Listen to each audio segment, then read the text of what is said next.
Bertie's Double. Hello, this is Natasha, and I'm dropping by to tell you about the time that a princess almost married the wrong man. He wasn't even a prince, just a near relation of a prince, but he was pretending to be a true royal. In fact, he was pretending to be Prince Bertie. As you may know, Bertie used to be a prince and was engaged to marry the lovely Princess Beatrice. His happiness was complete. And then Beatrice's wicked stepmother turned him into a frog. Ever since, he's lived in the pond at the end of the palace garden. It's quite a different lifestyle from the one up in the palace. Now his best friend is a tadpole, and he has to put up with a grumpy fish called Colin the carp. But of course, Bertie lives in hope that one day his lovely Princess Beatrice will kiss his froggy face and he will turn back into a prince and marry her. But there was a time, not long ago, when Bertie's hopes were almost dashed into tiny pieces. It all started like this. Bertie was sitting on his lily leaf in the sun, thinking that life as a frog wasn't all that bad, when he saw Princess Beatrice walking up the palace garden with another man. Right away, he recognised the scoundrel as the smarmy Prince Boris. He liked to call himself Boris the Brave. And now Bertie heard his smarmy voice saying, "And did you ever hear about the time I fought a 7-headed sea monster?" No, said Beatrice, but I suspect I'm going to hear now. Boris started to tell a story which Bertie was certain was untrue, because anyone who's really fought a sea monster would know that they have 9 heads, not 7, unless somebody's already cut 2 of them off, which seems a bit unlikely. "Oh dear," said Bertie. "If the lovely Princess Beatrice marries Boris, I won't have a reason to go on living. I might as well just hop off and die." His only comfort came from Colin the carp, who was swimming by. "I shouldn't worry, Bertie," said Colin. "Beatrice looks bored silly by that Prince Boris the boaster." A couple of weeks went by, and one evening Bertie saw Beatrice walking in the garden with yet another man. This time it was Prince Freddie from the next door kingdom.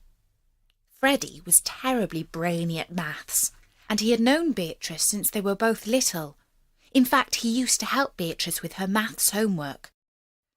Bertie knew this, and he was just a tiny bit jealous that another prince had been her friend for so long. "Freddie, dear," said Beatrice. "Uh-oh," thought Bertie. She called him dear. Beatrice went on. "Do you see that frog sitting on a lily leaf? It's very strange, but sometimes when I see his funny little face, I can't help thinking of my long-lost Prince Bertie." Freddie chuckled when he heard this. "Indeed, my dear," he replied. "How right you are. Bertie always was a bit froggy in the face." Bertie was outraged when he heard this. "See here," he called out. "When I was a prince, I didn't look in the least a bit like a frog." But Beatrice and Freddie couldn't understand what he was saying. All they could hear was "Crow, crow." And Freddie remarked, "Now look, you've hurt the little frog's feelings because you said he looked like Prince Bertie." Beatrice smiled for a moment and then said, "Oh, Freddie, don't be so cruel. You know how dear Prince Bertie is to my heart." And they both ambled back to the palace.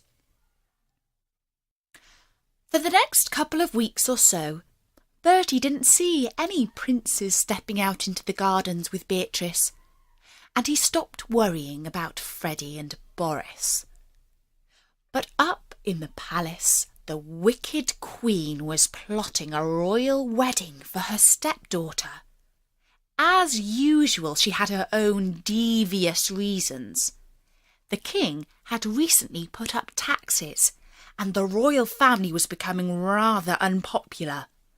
The wicked queen thought that a royal romance, followed by a fairy tale wedding, would be just the trick to boost the royal ratings and make them popular with her people again. "Now, dear," she said to the lovely Princess Beatrice as she was brushing her hair one morning, "it's high time you found a nice, rich, young prince and got married."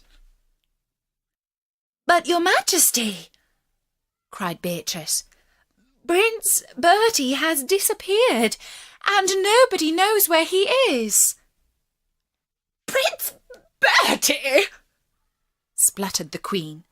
"You're not still hankering after that old flame, are you? Since the day he vanished, he hasn't so much as sent you a postcard. Don't you see that he's forgotten all about you?" "Forgotten me?" said Beatrice with tears in her eyes. "Oh, no, he can't have. My dear Bertie would never do that. He's on a top-secret mission to save the country. He can't let anyone know a thing about it. That's what I think, and I won't believe anything different." "Nonsense!" cried the Queen. "Why don't you just marry Prince Freddie? He's got lots of money." "But Freddie's boring." "Well, what about Prince Boris? He's handsome and rich." "Boris boasts and tells fibs. No, I won't marry anyone but my dear Bertie. Not ever. I'll wait 100 years for him if it needs be." And with that, Beatrice got up and ran out into the garden. The Queen was furious because she hated Bertie, and she certainly did not have any plans to turn him back into a prince and suffer him as her son-in-law. "He'd be telling those unfunny jokes of his over breakfast. Oh, no, we can't have that. And riding around on that awful skateboard. Ugh, it's so unroyal. And besides, he doesn't approve of my wicked spells. Bertie, he's out of the question." The wicked Queen thought and thought about the problem for 6 whole days, but still no solution came to mind. On the 7th day, she was having her breakfast with the king when he exclaimed, "Oh gosh! Oh golly! For a moment I thought that was Bertie back from the dead." And he tapped his newspaper. The Queen looked over his shoulder and saw a picture of Bertie. Only it wasn't actually Bertie. It was somebody else who looked just like him. His name was Norman Crompton, and until recently he lived in a castle. The newspaper reported that he had just sold his ancient home, including the beautiful deer park that surrounded it. The company that had bought Crompton Palace planned to knock it down and build a multi-storey car park in its place. The picture showed Norman cracking open a bottle of champagne. You see, the property company had paid him a lot of money for his castle. "His heart seems to be in the right place," remarked the Queen. "Yes, in his wallet," laughed the king. Later that day, the Queen asked her chief spy to find Norman Crompton's mobile number for her. When he reported back with the number, she sent him a text message. "Hi, Norman. How would you like to marry the lovely Princess Beatrice and inherit the kingdom? All you have to do is pretend to be Prince Bertie. Yours, the Wicked Queen." Norman texted back right away. "No kidding. Of course I would. Just so long as Bertie doesn't turn up." And the Queen replied, "Don't worry. He's with the fishes." By which Norman understood that Bertie had met a watery grave. Because how could he have guessed that he had been turned into a frog? That was the Queen's closely guarded secret. That evening she took Beatrice into a quiet corner of the palace and whispered some very important news to her. Only it wasn't true news. It was a pack of fibs that she had made up. She claimed that Bertie was about to come back from his top-secret mission. She said that this had been told to her that morning by her chief spy master. He was due back in exactly a month's time, and the day after his return, Beatrice could marry him. Beatrice was so excited when she heard the news that she didn't know what to do with herself. As soon as the Wicked Queen had left her, she ran out into the garden and down to the pond. "Oh, dear little frog," she exclaimed to Bertie. "All this long while that Bertie's been away, I've poured my heart out to you. And now, do you know what? He's coming back. Yes, it's true. The Queen told me herself. And in a month's time, we are to be wed. I'm just so excited. I want to laugh and cry, dance and lie down, shout and keep my mouth shut all at the same time." And that's how Bertie felt too. You see, he really believed that the Wicked Queen had decided to turn him back into a prince so that he could marry Princess Beatrice after all. You see, sometimes when you really want something to happen with all your heart, you are ready to believe even the most unlikely fibs that people tell you. When he told the little tadpoles about his news, they swarmed around in circles and shouted, "Yippee! Yippee! Yippee! Yippee!" Sadie the Swan said, "Oh, Bertie, a true fairy tale ending. What on earth shall I wear?" And even Colin the Carp said, "Congratulations," which is highly unusual, as he's normally ever so grumpy. The month went past terribly slowly for both Bertie and Beatrice. The day before the wedding was due to take place, Beatrice was looking out of her window when she saw a golden carriage and 6 white horses pull up outside the palace. And out of the carriage stepped Prince Bertie. "Oh, dear, dear Bertie," she said to herself. "How I long to run and kiss your sweet face, even if it is a bit froggy like Freddie said." But Beatrice had been forbidden to speak to Bertie until the moment of her wedding. Both the king and queen said it was a strict tradition, and if she broke it, it would mean terrible bad luck for their future.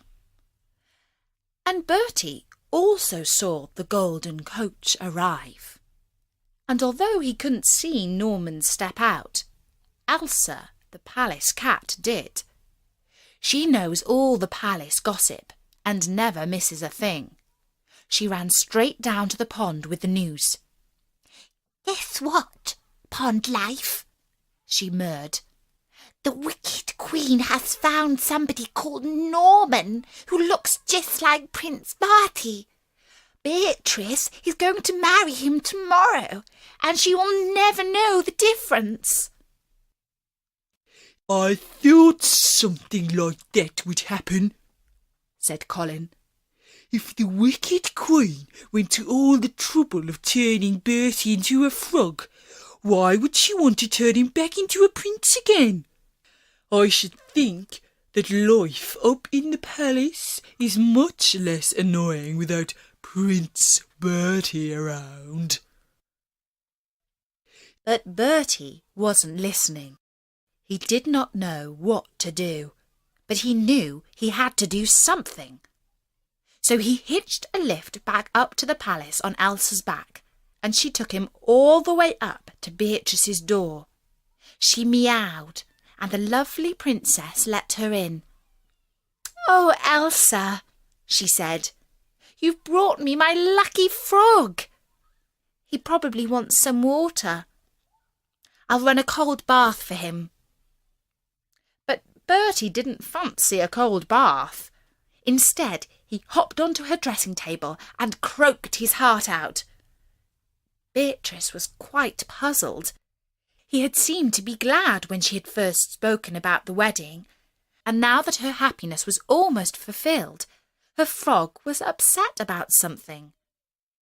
If only she could understand what all his croaking was about.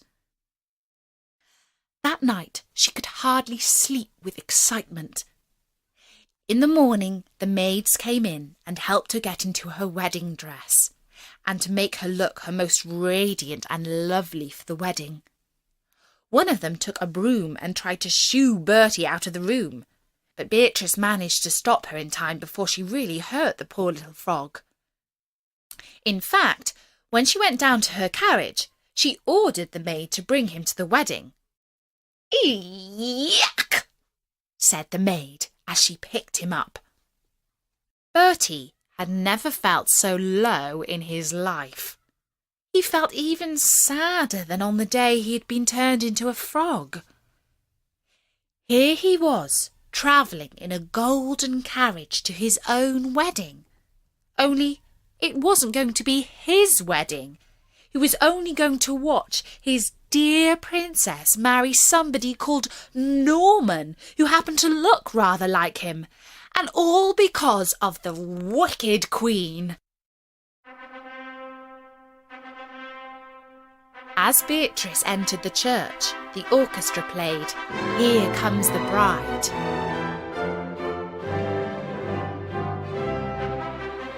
Her great-uncle Prince Evan took her arm and led her down the aisle to where Norman and the Archbishop were already waiting for her.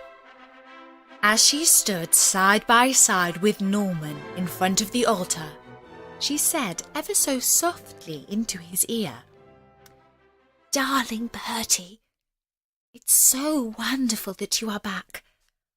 All the time you've been away, I've been wondering one thing." "And what was that, my dear?"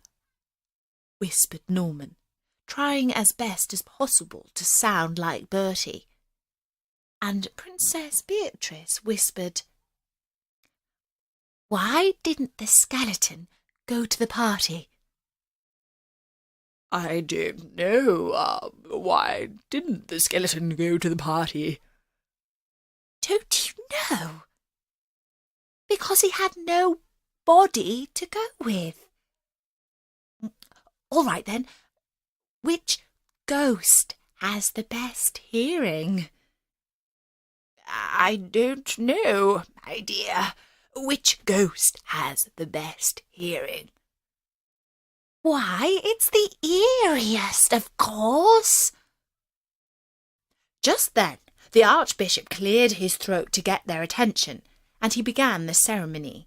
He asked Norman, "Do you, Bertie, take Beatrice to be your lawful wedded wife? And Norman replied, I do.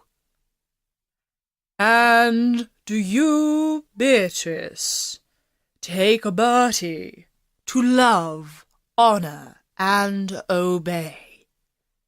And Beatrice replied, No way! Why ever not? asked the Archbishop. Because he's not my Bertie. He's an impostor. Guards, seize him!